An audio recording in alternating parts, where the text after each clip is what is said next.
मज़दूर के लिए भी है या सिर्फ मालदारों के लिए है? नहीं, ये 100 रुपये में 2.5 रुपये, ये 2.5% हुआ, 40वां हिस्सा इसको बोलते हैं।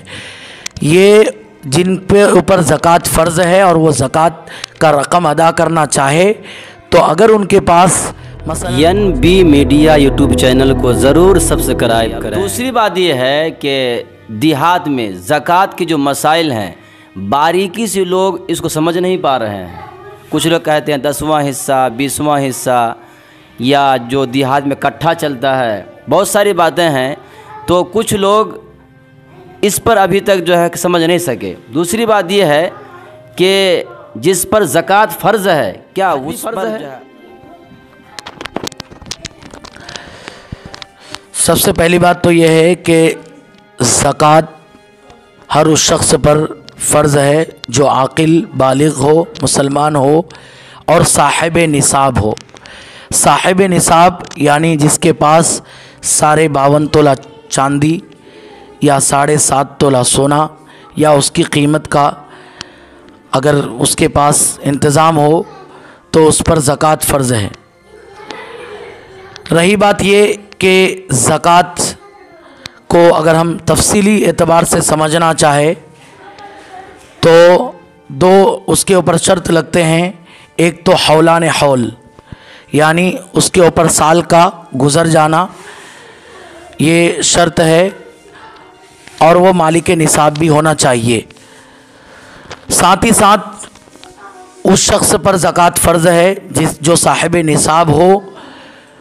और किन किन चीज़ों पर फ़र्ज़ है ये भी सवाल होता है।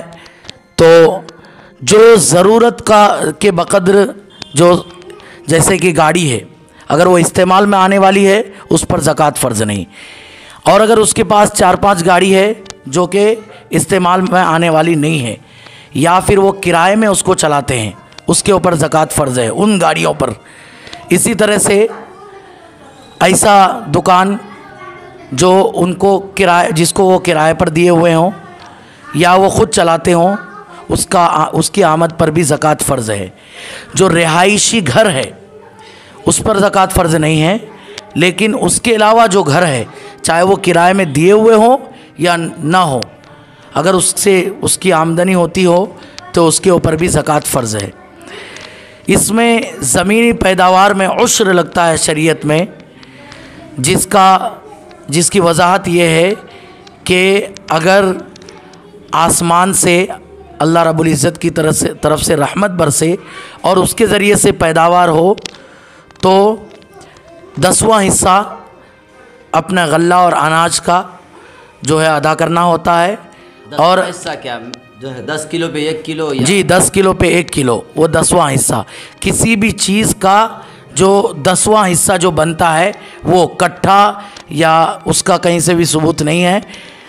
और इसी तरह से अगर आदमी या किसान अपने मशीन से जो है पानी का पैदावार करे, पानी उसमें सींचे, तो उसमें 20वां हिस्सा लगता है, जो कि आप उसको जोड़ेंगे तो वो 10वां हिस्सा या 20वां हिस्सा जैसा कि उसके ऊपर फ़र्ज़ आयद होता है वो लाजिम होता है, उसको उश्र कहते हैं। उसका ज़कात से कोई ताल्लुक़। भी आपने बताया कि अगर आसमानी बारिश हो तो उसमें 10 किलो पे 1 किलो, अगर अपने से सिंचाई की हो, मेहनत किए हो, मशीन वगैरह से देहात में होता है तो उसमें से 20 किलो पे 1 किलो है।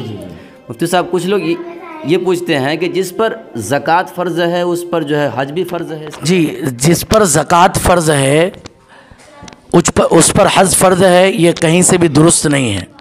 ये बात हमें समझ लेनी चाहिए कि हज उन लोगों पर फ़र्ज़ है जो हज के जिनके पास हज के जाने के लिए और आने के लिए यानी आमद व रफ्त का ख़र्चा उनके पास हो और उस दौरान वो अपने फैमिली का भी ख़र्चा अदा कर सके, उसके ऊपर हज फ़र्ज़ है।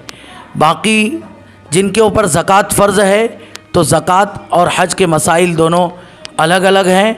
जिनके ऊपर ज़कात फ़र्ज़ है उनके ऊपर हज फ़र्ज़ है, ये कहीं से भी दुरुस्त नहीं है। हज उसी शख्स पर फ़र्ज़ है जिनके पास उतना रकम हो जिससे वो हज करने के लिए जो है आने और जाने का ख़र्च हो और अपने अहल व अयाल को भी वो खर्च दे सके उतना पैसा अगर उसके पास है तो उस पर हज फ़र्ज़ है। ज़कात जिनके पास 52.5 तोला चांदी या 7.5 तोला सोना या उसकी कीमत उसके पास अगर मौजूद हो तो उस पर ज़कात फ़र्ज़ है, और उस माल में साल गुज़र जाए, ये ज़रूरी है। मसलन आज की जो तारीख़ है, आज 12 तारीख़ है, तो आज जो महीना चल रहा है उसके हिसाब से नेक्स्ट साल में, आइंदा साल में आज की जो तारीख़ होगी, अगर उसके पास आज के डेट में 50,000 का इंतज़ाम है और वो साहिब निसाब भी उसमें हो जाता है, तो उसके साल गुज़रने के बाद उसी तारीख़ यानी 12वें तारीख़ को अगर उसके पास 50,000 रुपये है तो उसका 2.5% निकालना उसके ऊपर ज़रूरी है, उसी को ज़कात कहते हैं। साहब जैसे देहात में बिल्कुल सीधी बात है, जो है सिंपल सा एक वो सवाल बनता है कि लोग 100 रुपये में 2.5 रुपये निकाल देते हैं, तो ये क्या जो है कि आम मज़दूर के लिए भी है या सिर्फ मालदारों के? नहीं, ये 100 रुपये में 2.5 रुपये, ये 2.5% हुआ, 40वां हिस्सा इसको बोलते हैं। ये जिन पे ऊपर ज़कात फ़र्ज़ है और वो ज़कात का रकम अदा करना चाहे, तो अगर उनके पास मसलन 5 लाख 6 लाख रुपए है तो उसका जो 40वां हिस्सा यानी 2.5% है वो ज़कात में अदा किया जाता है। ये शरई तौर पर जो तय किया गया है। बाकी और किसी चीज़ में 40वां हिस्सा नहीं है, या जो आदमी जिस पर ज़कात फ़र्ज़ नहीं है वो 40वां हिस्सा निकाले, इसका उससे कोई ताल्लुक़ नहीं है। जैसा कि एक बार किसी ने किसी से सवाल पूछा, जिस तरह से 40 रुपये में 1 रुपये है तो 40 किलो में 1 किलो होना चाहिए। नहीं, ज़कात के लिए ये तय किया गया है कि 40वां हिस्सा 100 रुपये में 2.5 रुपये, या आपके पास जितना माल हो, जितने माल पर ज़कात फ़र्ज़ होता हो उसका 2.5% आप जो है उसका हिसाब लगा के उसको निकालना है। बाकी और जो भी लोग कहते हैं उसका इससे कोई ताल्लुक़ नहीं है। 40वां हिस्सा कहते हैं वो निकालना चाहिए, और बाकी 100 रुपये में 10 रुपये या इसका कहीं से कोई ताल्लुक़ नहीं है। मैंने वाज़े किया कि ज़कात और उश्र दोनों में फ़र्क है। उश्र जो ज़मीन के पैदावार में जो हम लोग गल्ला और अनाज लगाते हैं उसमें उश्र वाजिब होता है, जो आसमानी बारिश से हो तो उसमें 10वां हिस्सा, और अगर आपने खुद अपनी तरफ से जो है तेल और उसके बाद अपनी मशीन से उसका अगर इस्तेमाल करके बोया उसको सींचा है तो उसमें 20वां हिस्सा आपको अदा करना पड़ता है। यह उश्र है, उसका ज़कात से कोई ताल्लुक़ नहीं। ज़कात में 40वां हिस्सा यानी किसी भी माल का 2.5% आपको निकालना है। पैसे का मसला अलग है, इसका अलग है। और कुछ लोग भाई ये कहते हैं कि 40 किलो में 1 किलो, ये बिल्कुल किसी हद तक नहीं है। आपको अगर जो है कि आपने वो तफसील के साथ आपने समझा तो बहुत बहुत मुफ्ती साहब, आपने अपना कीमती वक्त दिया, आपका बहुत बहुत शुक्रिया। जी, NB मीडिया वाले जो है खुसूसन हमारे नैयर भाई से मेरा बहुत ख़ास रब्त रहा है, दिली मोहब्बत है, और आप इतना कीमती वक्त लेकर आज यहाँ पर आए हैं, लिहाजा मैं आपका तहे दिल से शुक्रिया अदा करता हूँ। और मैं ये गुजारिश करता हूँ ऐसे तमाम लोगों से कि आप YouTube में NB मीडिया को सर्च करें और उसको सब्सक्राइब ज़रूर करें और दूसरे तक शेयर भी ज़रूर करें।